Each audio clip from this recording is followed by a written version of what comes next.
कुटुंबामध्ये अनेक नवरत्ने जन्माला आली आणि यापैकी बाबांना कशी सोने म्हणजे आमचे लाडके अजितदादा पवार साहेब. कठोर शिस्त, स्पष्ट वक्तृत्व, धडाडीचे नेतृत्व, सर्वस्पर्शी कर्तृत्व, जनसामान्यांशी जुळलेला अनमोल नातं, कधी तिखट प्रहार, कधी हास्य खळखळत, आजवर त्यांनी परतून लावले संकटाचे कित्येक प्रहार. आव्हानांना पूर्ण उतरतात लढवय अजित पवार. अशा राजकारणातील दादा व्यक्तिमत्वाला विनम्रते अभिवादन करून मी माझ्या विषयाची सुरुवात करतो. अधिकांच्या राजकारणात दिलेला शब्द पूर्ण करण्यासाठी प्रसंगी नुकसान सहन करतील, टीका आणि टोकाचा विरोध सहन करतील, पण दिलेला शब्द पाळणारच. असे नेते बोटावर मोजणे इतकेच आहेत. बोले तैसे चाले त्याची वंदाळी पावले. या उक्तीप्रमाणे महाराष्ट्र राज्याचे दिवंगत उपमुख्यमंत्री नामदार श्री अजितदादा पवार साहेब यांचे नाव आवर्जून घ्यावे लागेल.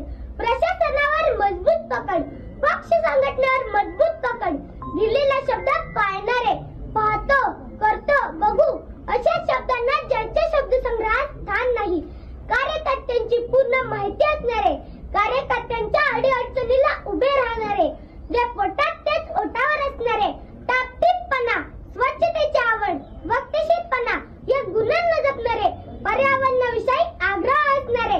महाराष्ट्राच्या राजकारणातील एकमेव उदाहरण म्हणजे श्री अजितदादा पवार. दादांकडून आलेली काम प्रशासनाच्या पातळीवर गतीने पुढे सरकायची. याचे कारण ते वेळेवर झाले नाही, तर दादांच्या रोषाला सामोरे जाण्याची तयारी अधिकाऱ्यांना ठेवावी लागेल. दादांचा आग्रह जनहिताच्या कामासाठी असायचा, त्यामुळे दादांकडून आलेली कामे वेगाने मार्गी लावली जायची. म्हणूनच प्रशासनात दादांचा जेवढा दरारा होता तेवढा आधारही होता. दूरदृष्टी, धडाडी, अचूक नियोजन, अचूक धोरण, अचूक निर्णय क्षमता यांच्या जोडीला माणुसकीचा ओलावा जपणाऱ्या या सामर्थ्यवान नेत्याच्या रक्तात फक्त आणि फक्त विकासाचे ध्येय भिनलेले होते. पिंपरी चिंचवड आणि बारामती सारख्या शहराच्या शिरावर डोळे दिपवून टाकणाऱ्या विकास कामाचे कोंदण लावणाऱ्या अजितदादांच्या हातात राज्याची सत्ता आल्यानंतर महाराष्ट्राची प्रगती ही तितक्याच जोमाने होऊ लागली. यात मात्र शंका नाही.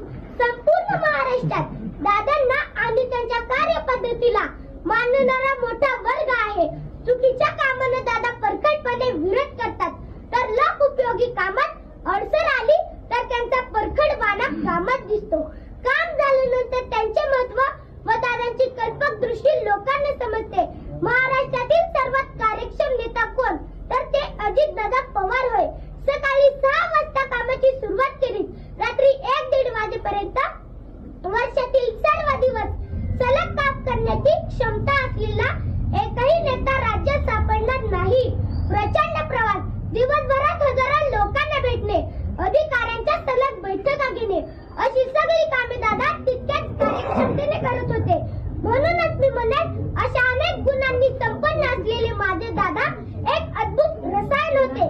अजितदादा हे दूरदर्शी, वास्तूक विशारद होते.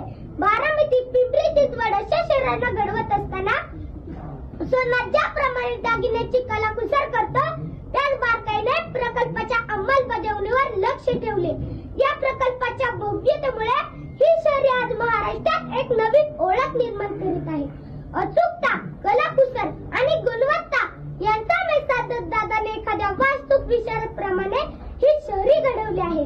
ज्ञानपीठ पुरस्कार प्राप्त श्रेष्ठ कवी विंदा करंदीकर यांची एक प्रसिद्ध कविता मला आठवते. जनतेच्या हृदयामध्ये अन्यायाची कळ आहे, जनतेच्या बाहूमध्ये सागराचे बळ आहे. जनतेच्या हृदयामध्ये अन्यायाची कळ आणि जनतेच्या बाहूमध्ये सागराचे बळ ज्याला ओळखता येते तोच लोकप्रमुख राज्यकर्ता होऊ शकतो. राज्यकर्त्याचे हे गुण लक्षण ज्याला यथार्थपणे लागू पडले असे राजकारणातील एक नाव म्हणजे श्री अजितदादा पवार. महाराष्ट्राचे माजी मुख्यमंत्री वसंतदादा नाईक यांच्यानंतर महाराष्ट्राच्या राजकारणात दादा म्हणून मिरवण्याचा मान मिळाला तो फक्त अजितदादांनाच.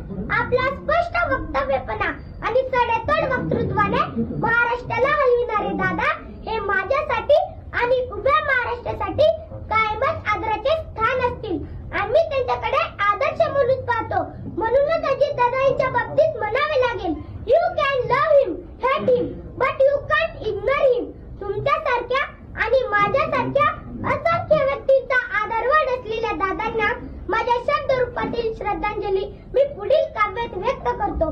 हिमालयही तर कापतो जेव्हा सह्याद्री उभी राहते, वादळांनाही थांबावे लागते जेव्हा सिंह चालू लागतो, जेव्हा नेतृत्व दादांकडे येते तेव्हा महाराष्ट्र सुद्धा वेगाने दौडू लागतो, महाराष्ट्र सुद्धा वेगाने दौडू लागतो.